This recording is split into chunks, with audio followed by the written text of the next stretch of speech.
Muy buenas, emprendedores y emprendedoras, bienvenidos a este vuestro canal del emprendimiento. Yo soy Borja Pascual y hoy os quiero hablar de ese enero negro para el empleo en España, y es que se pierden 242.148 puestos de trabajo, la mayor caída desde el 2020.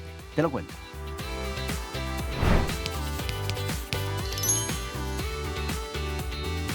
Y como siempre, ¿dónde podéis encontrar estas noticias que no veis en el resto de medios de comunicación? Bueno, pues las tienes en mundoemprende.com, ese portal de referencia para los autónomos, los emprendedores, los empresarios, donde está toda la información económica y donde te cuentan estas cosas que en otros sitios pues no quieren contarte.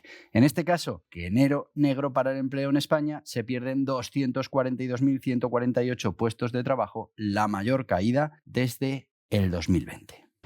Y sí, amigos, este enero ha sido un enero muy complicado, con mucha pérdida de puestos de trabajo. Es verdad que, bueno, pues coincide, tiene un carácter estacional porque, bueno, se terminan todas esas campañas que hemos tenido en fechas navideñas, pero bueno, esto pasa todos los años y, sin embargo, pues en este 2025 hemos tenido una caída superior a los años anteriores y, bueno, nos tenemos que ir hasta el 2020 para encontrar una caída similar en el mes de enero. Todos sabéis lo que pasaba en el 2020. Bueno, pues esto es el dato que tenemos actualmente de enero. Es un dato al que, por supuesto, no se le ha dado ninguna publicidad, pero que además, con otro dato que tenemos, que también ha sido un enero negro para los autónomos, que te lo contaré por aquí en otro vídeo, pues tenemos una situación que empieza ya a complicarse, ya no solo a complicarse como se complicaba hasta ahora, que lo veíamos en la calle, sino que ahora mismo ya los datos es muy difícil que se puedan ya manipular más y empieza a salir a la superficie todo eso de lo que llevamos ya tiempo hablando. ¿Y de dónde salen estos datos? Bueno, pues estos son datos oficiales, salen del Ministerio de Inclusión, Seguridad Social y Migraciones, y dice que en enero de 2025 se cerró con 21.095.814 afiliados a la Seguridad Social. Esto supone una reducción de 242.148 cotizantes menos respecto al mes anterior.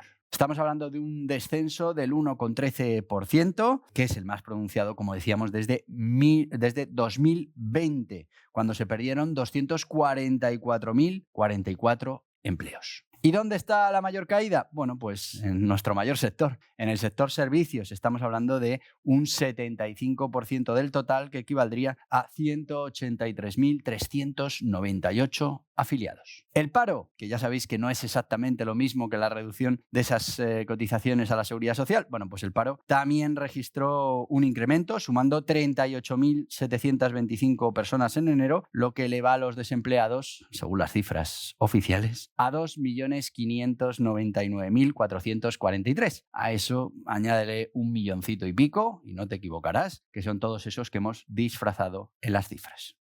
Y a ver, es verdad que, bueno, los meses de enero hay caída porque se acaba la campaña de Navidad y tal. Pero al final esto lo que nos lleva a reflexionar y a ver es que somos muy dependientes de ciertos sectores, y esos sectores hacen que se noten en las cifras globales de todo el mercado laboral. Bueno, pues simplemente por esa teoría de diversificación de riesgos, pues deberíamos empezar a pensar en buscar otros sectores en los que poder crecer, en los que poder invertir y que nos permitan diferenciarnos también del resto de los países que tenemos alrededor. Porque si no, seguiremos dependiendo absolutamente de estos sectores, que no está mal, que tengamos sectores potentes, pero sí que es verdad que cuando la caída de esos sectores afecta al conjunto del mercado laboral, pues no está de más que podamos pensar en diversificar. Y otra conclusión que podemos sacar de todo esto es que, bueno, lejos de haber acabado con la temporalidad en esa reforma laboral, hemos acabado con el índice de temporalidad. Eso sí, el índice de temporalidad ahora es maravilloso porque lo que entraba dentro de ese índice lo hemos prohibido y ahora lo llamamos de otra manera y, bueno, pues como está en otro sitio ya no es temporalidad. Sin embargo, los datos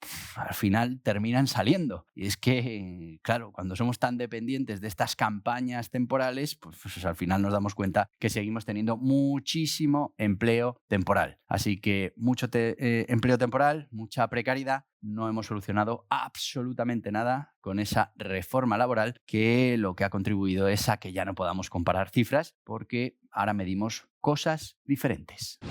Y al final, esto de las cifras, pues es lo que tiene. Podemos hablar de pérdida de afiliaciones a la Seguridad Social, podemos hablar de afiliaciones si lo confundimos con número de empleados, podemos hablar de empleados que trabajan una semana al año pero ya no son parados. Bueno, pues podemos hablar de todas esas cosas, nos podemos hacer trampas al solitario, podemos intentar engañar al resto, lo que queramos, pero en el fondo tenemos una situación, un mercado laboral, una situación económica global muy complicada, muy complicada. Y por mucho que queramos maquillar esos datos, tarde o temprano, más antes que tarde, terminan aflorando y terminamos viendo la realidad de nuestro mercado laboral, que sigue siendo un mercado laboral muy temporal, muy precario, en el que ahora mismo lo que estamos haciendo es repartir la miseria, cogemos ese empleo que hay y lo repartimos entre más gente, de eso tiene mucho que ver también la reducción de la jornada laboral, en lugar de generar puestos de trabajo, en lugar de generar riqueza. Lo que hacemos es repartirla. Y claro, al final tenemos más pobreza, tenemos más gente que antes pues trabajaba y con lo que trabajaba pues podía pagar todos sus gastos y ahora pues con lo que trabaja no puede pagar todos sus gastos porque al final hemos tenido que ir repartiendo ese empleo y el que antes no tenía absolutamente nada pues ahora trabaja una semana al año y lo consideramos como trabajador en activo. Bueno, pues no hemos solucionado el problema de fondo, no hay visos de que lo vayamos a solucionar porque nos engañamos diciendo que no tenemos ningún problema, pero al final, como veis, los indicios nos van llevando a la conclusión que ya teníamos, y es que tenemos un mercado laboral en el que no se están haciendo los cambios que se deberían hacer, tenemos una economía que, aunque la vendemos como la que más crece de la Unión Europea, también es la que más abajo está de la Unión Europea y más espacio de crecimiento tiene para recuperar esos PIBs y esas facturaciones que teníamos antes. Por otro lado, con una inflación que hemos tenido que ha supuesto un 20%, pues lo que antes costaba 5, ahora cuesta un 20% más de 5, pues nuestro PIB ha crecido, facturamos más. Bueno, facturamos más, pero vendemos menos. Nos pasa igual en el mercado laboral. Tenemos mucha más gente trabajando, pero hacemos menos horas que hacíamos antes. Con lo que al final, si son las horas lo que finalmente se transforman en esa producción, pues nos estamos haciendo trampas al solitario. Estamos hablando de que hay mucha más gente trabajando cuando lo que hay es pues mucho más reparto de ese trabajo, haciendo que no sea ni siquiera suficiente para el que trabaja 8 horas. Bueno, que ahora ya no va a trabajar 8 horas. Bueno, pues a esa persona, con su salario, trabajando todas las horas que le permite la ley, no es capaz de mantener pues sus gastos más elementales. Estamos creando muchos más pobres, porque es lo que pasa cuando repartes la riqueza. Coges la riqueza, la repartes y al final lo que estás haciendo es repartir pobreza. Lo que estás es creando pobreza. Así que la única solución para todo esto es cambiar esa mentalidad, que empecemos a poner los medios para desarrollar nuevos sectores económicos, para impulsar los que ya tenemos, para reformar ese mercado laboral, hacerlo más flexible y hacerlo, sobre todo, pues más adaptado a los nuevos tiempos, sin seguir manteniendo historias y películas que se encargan de repetir, que ya no están acordes con los tiempos en los que vivimos. Y bueno, si no hacemos todo eso y no lo hacemos rápido, pues terminaremos teniendo un grave problema. ¿Que ya lo tenemos y lo escondemos? Sí, pero llegará un momento en el que ya no se pueda esconder más cosas debajo de las alfombras. Y hasta aquí el vídeo de hoy. Te voy a pedir que te suscribas a este canal, que le des a la cabeza, que aceptes las notificaciones y si lo que quieres es seguir informándote de todo lo que tiene que ver con el mercado laboral, la economía, las decisiones que se toman, aquí tienes más vídeos relacionados. Adiós, adiós.